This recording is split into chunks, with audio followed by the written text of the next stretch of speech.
Nauset News. Teens you can turn to for news, entertainment, and things to do. Check us out on Channel 22 or Nauset TV on YouTube.com. Now sit back, relax, and enjoy the show. Hello, I'm James Shaw and welcome to Nauset News. Our top story this week is about getting your bicycle ready for spring by Atticus Brent. Sports is by Georgie Orlandella and Matt Fisher. Things to Do is by Sadie Trudell and Derek Kazuban. Health Tip on Sunscreen is by both Doug Bazzaio and Lucas Meehan. Fashion this week is on What to Wear to a Job Interview, and it's by Michelle Abarusi. College Notebook is by Jeremiah Pranga. Finally, Fact or Fiction is by the Honors Criminology class, Georgie Orlandella and Adam Musso. Special Report on Spring Cleanup Ideas is by Will Casey, and Extra Report is by Sadie Graves and Rocco Colucci. Now into our top story. Hello, my name is Atticus Brent, and you're watching Nauset News. Because of the warmer weather, a lot more students, especially freshmen, are going to go biking more often.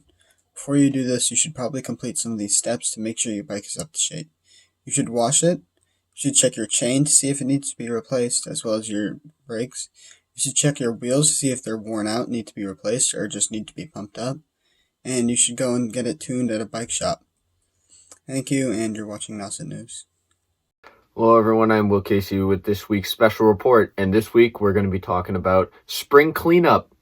So basically this is the time of year when the leaves are off all the trees, fall is come and gone, the winter's come and gone, and you got to start cleaning up the yard. You got to start making it look good for the summertime. And so here are a few tips, a few of the best tips that can get your yard looking nice and spicy. So number one is hold off on the mulching. The mulching, if you mulch too early in the season, it won't give your plants a chance to grow and grow to a the big plant that you would like it to grow to. So hold off on the mulching because it might stunt your plant's growth. Number two, if you live in the woods, you can just take a blower, take a rake, make some piles, stuff all your leaves into the woods or your pine needles or wherever it may be.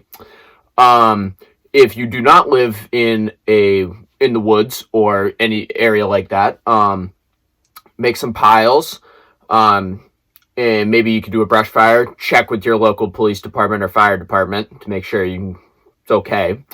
And or you can shovel them into the back of a pickup, put them in trash bags, and you can just take them to somewhere where you can dispose of them.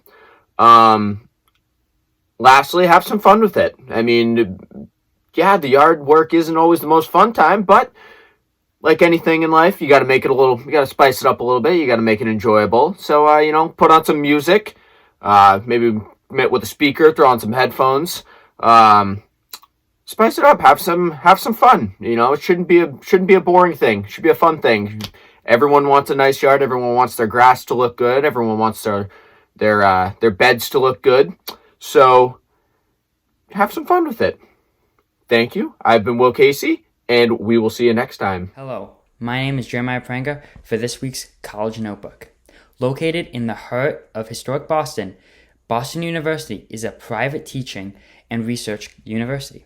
With 10 undergraduate schools and colleges, 300 plus majors and minors, more than 650 global courses, and $1 million in research funding for undergraduates. With its 80 plus study abroad programs, the academic opportunities at BU are vast and varied. Thanks to thousands of research and internship opportunities in US and abroad, BU graduates are well prepared to lead in an interconnected world.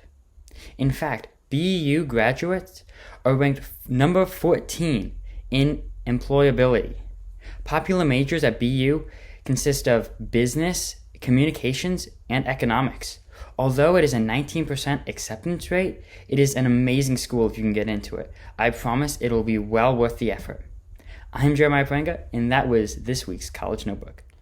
I'm Sage Shadell, here with Things to Do, along with Derek Cosbon.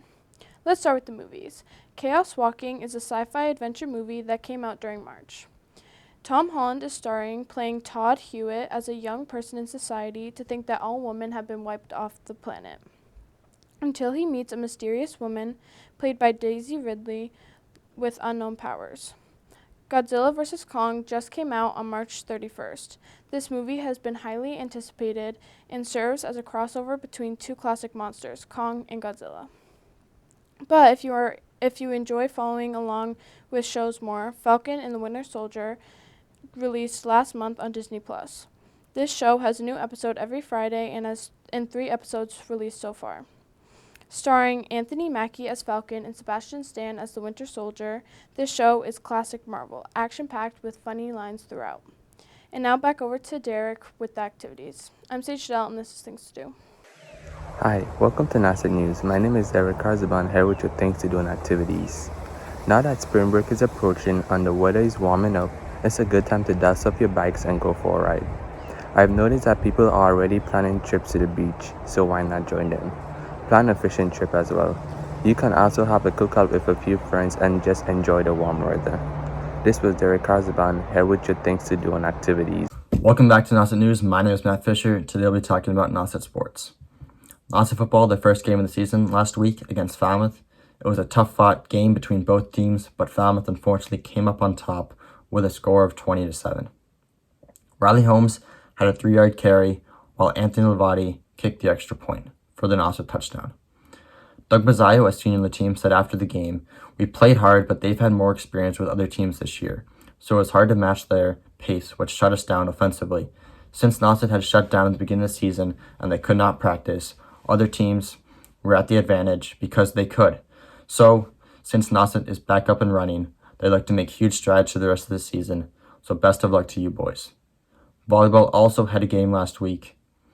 It was a tough loss to DY with a score of 3-0, but the team looks to make great strides for the rest of the season, so best of luck to you guys. Thank you for tuning in to this week's Nauset News episode. My name is Matt Fisher. Have a great day. Hi, I'm Georgie Rolandella, and I'm here with volleyball player Cece Pekarczyk, and I'm going to be asking her some questions. How's the season been going so far for you guys? Well, we started a couple weeks ago, and we haven't been as successful as we've hoped, but we feel like we've really come together as a team. We have a lot of team spirit, and so everyone's having fun. But it's definitely a bit of a work in progress right now, but hopefully it starts to get better. That's good. Are there any modifications for your sport right now? With volleyball, it's kind of odd because since it is an indoor sport, we definitely have to wear our masks, and we're all kind of close to each other. But usually when we're subbing, people, like whoever's subbing usually touches hands, but we don't do that anymore. And we're just making sure that the balls get sanitized, and so do our hands and stuff as much as possible. So it's really not too different. And what are your goals for this season? Definitely just to keep the team energy up. I feel like we've been having a lot of fun as a team together, and I think if we can keep doing that and making sure that we all enjoy it, then we'll be more successful. Yeah. And do you have any plans for after high school? Yeah, I'm definitely going to go to college, maybe play some softball, do some skiing. I'm not quite sure where yet, but yeah, that's my plan. Nice. Yeah. All right, thanks. This has been Nauset News with Georgie Orlandella. Hello everyone, my name is Doug Bazzaio, and welcome to the Health Tip of the Week. Spring is finally here, and the sun is out and ready for blood. This week, we'll be talking about the ever-present sun, and how to protect yourself during these hotter spring days using sunscreen and hydration to stay safe. With the sun now out and hotter than it was all winter, it can be a real danger towards your skin and your hydration levels when outside. Make sure to apply SPF 30 or above sunscreen whenever being exposed to the sun outside for longer periods of time, such as half an hour or an hour. I was sunburned at my football game this weekend, and it wouldn't have happened if I just applied sunscreen beforehand. It was my mistake. Hydration is also key when doing any physical activity outside. I recommend drinking between half a gallon or a full gallon of water, depending on the physical exertion. Say from walking, running, or playing a sport like I did. And now we will be going to Luke Meehan for the second half of this week's health tip. Have a great day. Yo, what's good, ladies and fellow slime members? My name is Lucas Meehan, and today I will be telling you all which sunscreens are the best and which are the worst, now that you are getting closer and closer to the summer. The best sunscreens would be the 365 Everyday Value Mineral Sunscreen Sport Lotion, which has a sun protection factor of 30. The All Good Sunstick Unscented, which also has a SPF of 30. And lastly, the Badger Clear Zinc Sunscreen Cream, which has a SPF of either 30 or 35. Notice how all these top-rated sunscreens by professionals have sun protection factors of around 30. That's because these are more likely to block both UVA rays and UVB rays. There is no sunscreen that can block 100% of both, but these types have the highest chance of doing so. On the other hand, the worst rated sunscreens are the Walgreens Dry Touch Sunscreen Lotion with an SPF of 100, the Sun Bum Moisturizing Sunscreen Spray with an SPF of 70, the Panama Jack Sunscreen Continuous Spray with an SPF of 100. As you can tell, the worst rated have a lot in common. They all have a sun protection factor of 70 or more, and for the most part they are the spray bottles. Professionals advise avoiding all spray sunscreens. Not only are they very difficult to apply evenly on your skin, but there's some concern that ingredients could potentially cause irreversible lung damage. The truth is the ingredients just haven't been tested in the aerosol capacity for long-term impact on human health, like so many other everyday chemicals. Thank you all for watching. I'm Lucas Meehan alongside Doug Bazzaio, and that was this week's Health Tip. I'm Michelle Abruzzese here with your fashion tip for this week, and I've been thinking about summer, and it's almost time to go job hunting for a summer job. And I have some recommendations for what you could wear when you're out job hunting. For starters, these kind of flare pants. You can't see the rest of them, but they're flare, so they go out. They look very professional. And you can wear a kind of turtleneck top, or maybe just kind of nice shirt like this with some black denim jeans. That is if your place of employment likes people wearing jeans. I know some places don't like denim on their employees. And that was this week's fashion tip. I'm Michelle Abruzzese. Have a good week. Hey, my name is Rocco Colucci, and today I'm giving you the extra report about what to do with the extra hour of sunshine that daylight savings gives us. Everyone enjoys a good road trip movie, from the National Lampoon to The Hangover, so why not partially replicate one in real life? A place that's well suited to a day trip from Eastham is Salem, Massachusetts. Well known across the nation for the 17th century witch trials and various Halloween hijinks, Salem is actually a beautiful town that is visited by many New Englanders each year. It's only about a 2 to 3 hour drive depending on traffic conditions, and offers many great restaurants such as Turner's Seafood, and sightseeing opportunities such as the Peabody Essex Museum. Hopefully you'll be able to enjoy the culture of Salem, Massachusetts sometime soon. I'm Rocco Colucci, and that was your special report. Hi, this is Sadie Graves with an extra report on road trips in a day. Today we'll be going to Rhode Island, Providence, Rhode Island, where there are many fun things to do. Rhode Island has many Italian restaurants. Some notable ones are Constantino's Venda Bar and Ristorante and Anthony's Authentic Italian Cuisine.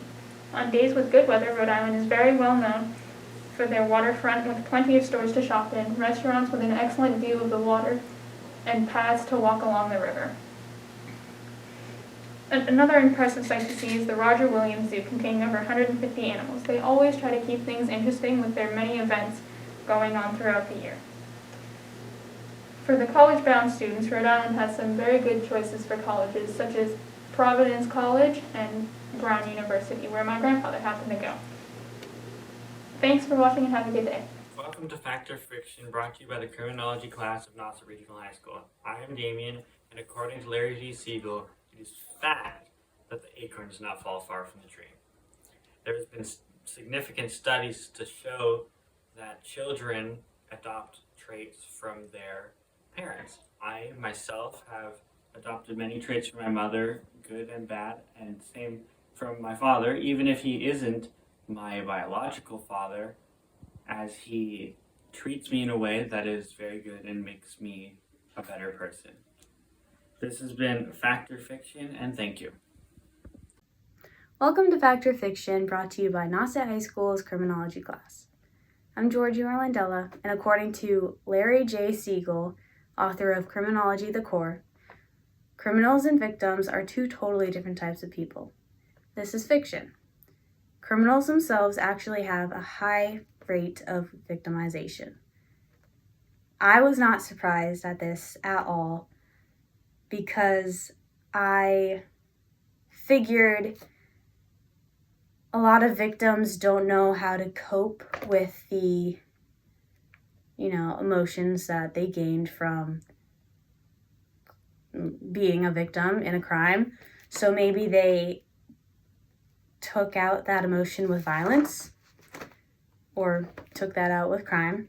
And I don't know, there's a lot of reasons why this could happen. Maybe it's just because they were introduced to crime and violence in a personal, realistic way. So maybe that's just something that was introduced in their lives and never cut out of their lives. Maybe they just continued with it. So yeah, that was interesting. Thanks for watching. I'm Georgie Orlandella, and this has been Fact or Fiction.